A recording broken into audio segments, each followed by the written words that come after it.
Hi dear friends, welcome back to our channel. இன்னைக்கு நம்ம summer ஸ்பெஷலா ரோஸ் மில்க் கொஞ்சம் டிஃபரெண்டா ஹெல்த்தியா ஃபுல்ஃபில்லிங்கா எப்படி செய்யலாம் அப்படின்றத பார்க்கலாம். இந்த ரோஸ் மில்க்ல ஜெல்லி செஞ்சு சேர்த்திருக்கிறதால குழந்தைங்களுமே ரொம்ப விரும்பி சாப்பிடுவாங்க. குழந்தைங்க மட்டும் இல்ல பெரியவங்க வரைக்குமே சாப்பிடலாம். ரொம்பவே ஃபுல்ஃபில்லிங்கா எனர்ஜெட்டிக்கா இருக்குங்க. ஃப்ரெண்ட்ஸ், ரெசிபிக்குள்ள போகிறதுக்கு முன்னாடி உங்ககிட்ட ஒரு சின்ன ரிக்வெஸ்ட். நீங்க இன்னும் மைஸ்டைல் குக்கிங் சேனலை சப்ஸ்கிரைப் பண்ணல அப்படின்னா சப்ஸ்கிரைப் பண்ணிக்கோங்க.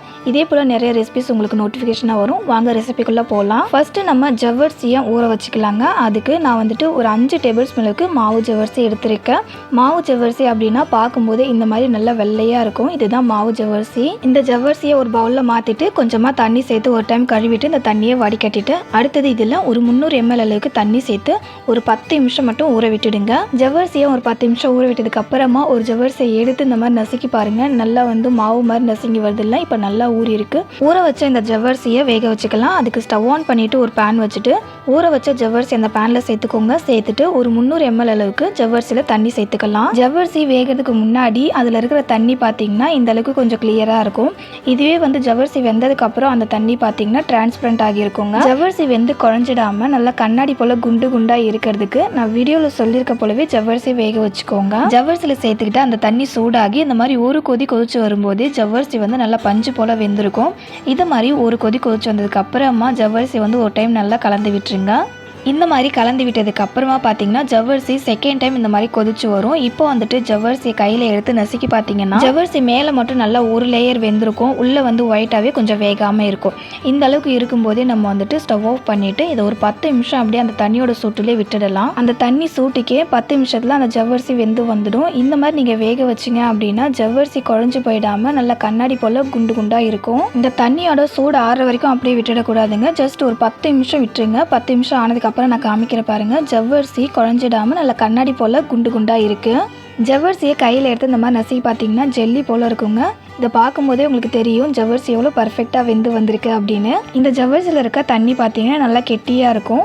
அதனால இதில் ஒரு 1/4 லிட்டர் அளவுக்கு சில்லுன்னு இருக்கிற தண்ணி சேர்த்துட்டு நல்லா கலந்து விட்டுட்டு இந்த மாதிரி ஒரு ஜூஸ் ஃபில்டர் வச்சு இந்த ஜவ்வரிசியில் இருக்க தண்ணியை மட்டும் வடிகட்டிடலாம். தண்ணியை வடிகட்டிட்டு ஜவ்வரிசியை மட்டும் ஒரு பவுலில் சேர்த்துக்கோங்க. ஃப்ரெண்ட்ஸ், ஏற்கனவே நம்ம சேனலில் 2 விதமான டேஸ்டியான ரோஸ் மில்க் ரெசிபி நான் அப்லோட் பண்ணியிருக்கேன். அதே போல் சம்மர் ஸ்பெஷலாக நிறைய ரெசிபிஸ் நான் அப்லோட் பண்ணியிருக்கேன். அந்த ரெசிபிஸோட லிங்க் எல்லாத்தையுமே டிஸ்கிரிப்ஷனில் அப்படின்னா மேலே ஐ பட்டனில் தரேன், செக் பண்ணி பாருங்க. இந்த மாதிரி எல்லா ஜவ்வரிசியுமே வடிகட்டிட்டு ஜவ்வரிசி மட்டும் ஒரு பவுலில் மாற்றிக்கோங்க. ஜவ்வரிசியை வடிகட்டி பவுலில் மாற்றினதுக்கு அப்புறமா இப்போ இந்த வடிகட்டின ஜவ்வரிசி இருக்கு இல்லையா, இது கூட சில்லுன்னு இருக்க தண்ணி கொஞ்சம் சேர்த்துக்கலாம். இந்த மாதிரி தண்ணி சேர்த்து விட்டுட்டோம் அப்படின்னா ஜவ்வரிசி ஒன்னோட ஒன்று ஒட்டாமல் தனித்தனியாகவே இருக்குங்க. நீங்கள் தண்ணி சேர்க்காம வச்சுட்டீங்க அப்படின்னா பிசு பிசுன்னு ஒன்னோட ஒன்று ஒட்டிக்கும். அடுத்து ரோஸ் மில்க் செய்யறதுக்கு பால் காய்ச்சிக்கலாம். அதுக்கு ஸ்டவ் ஆன் பண்ணிவிட்டு ஒரு பாத்திரம் வச்சுட்டு இதில் 1/2 லிட்டர் அளவுக்கு பால் சேர்த்துக்கலாம். நான் ஃபுல் க்ரீம் மில்க் எடுத்துருக்கேங்க. அதனால் அப்படியே நம்ம பால் காய்ச்சினோம் அப்படின்னா நல்லா திக்காகிடும். அதனால் ஒரு 250 ml அளவுக்கு தண்ணி சேர்த்து பால் காய்ச்சிக்கிறேன். நல்லா திக்கான பாலாக எடுத்துக்கிட்டால் மட்டும் நீங்கள் இந்த மாதிரி தண்ணி சேர்த்துக்கலாம். இல்லைனா நீங்கள் தண்ணி சேர்த்துக்காமல் அப்படியே பாலை காய்ச்சிக்கலாங்க. பால் சூடாகி பொங்கி வந்ததுக்கு அப்புறமா ஸ்டவ்வை மீடியம் ஃப்ளேமில் வச்சுட்டு ஒரு 10 நிமிஷத்துக்கு இந்த பாலை சுண்ட விடலாம். ரோஸ் மில்க் டேஸ்ட்டாக இருக்கிறதுக்கு பால் ஒரு 50% அளவுக்கு திக்காக இருக்கணுங்க. ரொம்ப தண்ணியாக இருக்கிற போல பால் காய்ச்சிக்காதீங்க. பால் காய்ச்சும் போது சைடில் ஆடப்படியும்ல, அதெல்லாம் எடுத்து விட்டு பால் காய்ச்சிக்கோங்க. ரோஸ் மில்க் ரொம்ப டேஸ்டியாக இருக்கும். பால் திக்காகி நல்லா காஞ்சி வந்திருக்கு. இப்போ ஸ்டவ் ஆஃப் பண்ணிவிட்டு இந்த பாலோடைய சூடு கம்ப்ளீட்டாக ஆறி நல்லா ரூம் டெம்பரேச்சருக்கு வந்ததுக்கு அப்புறமா ஃப்ரிட்ஜில் வச்சு இதை சில் பண்ணிக்கோங்க. பாலை ஃப்ரிட்ஜில் வச்சு சில் பண்ணிங்க அப்படின்னா ஒரு 3/4 மணி நேரம் வச்சு சில் பண்ணிக்கோங்க. இதுவே பால் சீக்கிரமாக எங்களுக்கு சில்லுன்னு ஆகணும் அப்படின்னா ஃப்ரீசர்லாம் ஒரு 10 நிமிஷம் வச்சுங்க அப்படின்னா சீக்கிரமாகவே பால் சில்லுன்னு ஆகிடும். அடுத்தது நம்ம ஜெல்லி ரெடி பண்ணிக்கலாம். அதுக்காக ஒரு பாத்திரத்தில் 10 கிராம் அளவுக்கு அகரகர் சேர்த்துக்கோங்க. இந்த அகரகரை முதல்ல நம்ம கொஞ்சமாக தண்ணி சேர்த்து வாஷ் பண்ணிக்கலாம். அகரகரை கழுவுனதுக்கு அப்புறமா பார்த்திங்கன்னா இந்த அளவுக்கு நல்லா சாஃப்டாக இருக்கும். இப்போ இதில் 350 ml அளவுக்கு தண்ணி சேர்த்துக்கலாம். சேர்த்துட்டு இந்த அகரகர் இந்த தண்ணி கூட நல்லா கரைஞ்சி பபுள்ஸ் கொதிச்சு வரும். அது வரைக்கும் நம்ம கொதிக்க விட்டுடலாம். தண்ணி சூடாக அகரகர் நல்லா கரைஞ்சி வருங்க. இப்போ பாருங்கள், அகரகர் கரைஞ்சி நல்லா நுரைச்சி பொங்கி வருதில்ல. இப்போது இது கூட ஒரு 4 டேபிள் ஸ்பூன் அளவுக்கு சர்க்கரை சேர்த்துக்கலாம். சேர்த்துட்டு சர்க்கரையை நல்லா கரைச்சி விட்டுக்கோங்க. நான் சேர்த்துக்கிற சுகர் அளவு நீங்கள் சேர்த்துக்கிட்டீங்க அப்படின்னா ஜெல்லியில் லைட்டாக ஒரு ஸ்வீட் டேஸ்ட் இருக்கும். உங்களுக்கு அதிகமான அளவில் ஸ்வீட் டேஸ்ட் வேணும் அப்படின்னா சர்க்கரையோட அளவை அதிகமாக சேர்த்துக்கலாம். நம்ம சேர்த்துக்கிட்ட சர்க்கரை நல்லா கரைஞ்சி வந்ததுக்கப்புறமா இதில் ஒரு 2 பிஞ்ச் அளவுக்கு ஆரஞ்சு ஃபுட் கலர் சேர்த்துருக்கேங்க.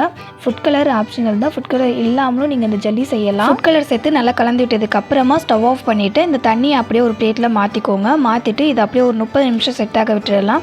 30 நிமிஷத்தில் இந்த அளவுக்கு நல்லா செட் ஆகி வந்திருக்கும். நல்லா இது போல் செட் ஆனதுக்கப்புறமா கத்தி வச்சு உங்களுக்கு பிடிச்சமான ஷேப்பில் நீங்கள் கட் பண்ணிக்கலாம். நான் நார்மலாக வந்து ஸ்கொயர் ஷேப்லேயே கட் பண்ணியிருக்கேன். அகரகர்னா என்ன, இதெல்லாம் நம்ம சாப்பிடலாமா அப்படின்னு நிறைய பேருக்கு டவுட் இருக்கும். ஆனால் இதில் விட்டமின்ஸ் மினரல்ஸ் இருக்குது. அதே போல் அகரகரை சாப்பிடும்போது உடம்பு ரொம்ப குளிர்ச்சியாக இருக்கும். வெயிட் லாஸ் பண்ணுறவங்க அதே மாதிரி அல்சர் இருக்கிறவங்க இந்த அகரகரை அதிகமாக சாப்பிடலாம். அகரகரை அப்படின்றது ஒரு விதமான கடல் பாசி தான், வேறு எதுவும் கிடையாது. இப்போது நமக்கு ஜெல்லி ரெடி ஆகிடுச்சுங்க. அடுத்தது நம்ம வந்துட்டு ஜவ்வரிசி வந்து தண்ணியில் போட்டு வச்சுருக்கோம்ல, அந்த தண்ணியும் நம்ம வடிகட்டிட்டு ஜவ்வரிசியை தனியாக எடுத்து வச்சுக்கலாம். பாலையும் சூடு ஆறுனதுக்கு அப்புறமா ஃப்ரீசரில் ஒரு 10 நிமிஷம் வச்சு சில் பண்ணியிருக்கேன். இப்போ பால் மேலே ஆடை இருக்குல்ல, இதையும் நான் சின்னதாக கட் பண்ணி இந்த பால்லேயே சேர்த்துக்கிறேங்க. உங்களுக்கு இந்த ஆடை பிடிக்கும் அப்படின்னா பாலில் சேர்த்துக்கலாம். அப்படி இல்லைன்னா நீங்கள் தாராளமாக இதை ஸ்கிப் பண்ணிக்கலாம். சில் பண்ணி வச்சுருக்க பால் கூட ஒரு 50 ml அளவுக்கு ரோஸ் சிரப் சேர்த்துக்கலாம்.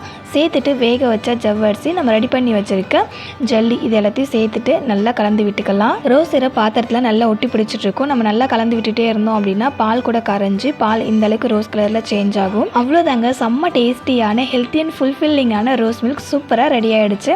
கண்டிப்பாக உங்கள் வீட்டில் இதே மாதிரி செஞ்சு பார்த்துட்டு உங்களுடைய ஃபீட்பேக்கை கமெண்ட்டில் என் கூட ஷேர் பண்ணிக்கோங்க. பாலை ஃபஸ்ட்டே நல்லா திக்காக காய்ச்சிட்டு லாஸ்ட்டாக ரோஸ் சிரப்லாம் சேர்த்து கலக்கும் போது அதில் ஐஸ் க்யூப் சேர்த்து செஞ்சோம் அப்படின்னா அந்த அளவுக்கு இந்த ரோஸ் மில்கோடைய டேஸ்ட் நல்லா இருக்காது. இதுவே நீங்கள் ஃபஸ்ட்டே வந்து பாலை ஒரு மீடியமான அளவுக்கு திக்காக காய்ச்சிட்டு அதுக்கப்புறமா சூடு ஆறுனதுக்கப்புறம் ஃப்ரிட்ஜில் வச்சு நீங்கள் ரோஸ் மில்க் செஞ்சீங்க அப்படின்னா அந்த டேஸ்ட் ரொம்ப நல்லாயிருக்கும். கண்டிப்பாக இதே போல் ட்ரை பண்ணி பாருங்கள் ஃப்ரெண்ட்ஸ். இந்த ரோஸ் மில்க் ரெசிபி உங்களுக்கு பிடிச்சிருந்தது அப்படின்னா இந்த வீடியோக்கு ஒரு லைக் பண்ணிக்கோங்க. உங்கள் ஃப்ரெண்ட்ஸ் ரிலேட்டிவ்ஸ்க்கும் ஷேர் பண்ணிக்கோங்க. அவங்களுக்கும் இந்த சம்மரில் ரொம்ப ரொம்ப ஹெல்ப்ஃபுல்லாக இருக்கும். இதே போல் ஒரு டேஸ்டியான அண்ட் இன்ட்ரெஸ்டிங்கான அடுத்த ஒரு ரெசிபியோட நெக்ஸ்ட் ஒரு வீடியோவில் மீட் பண்ணலாம் ஃப்ரெண்ட்ஸ். தேங்க்ஸ் ஃபார் வாட்சிங்.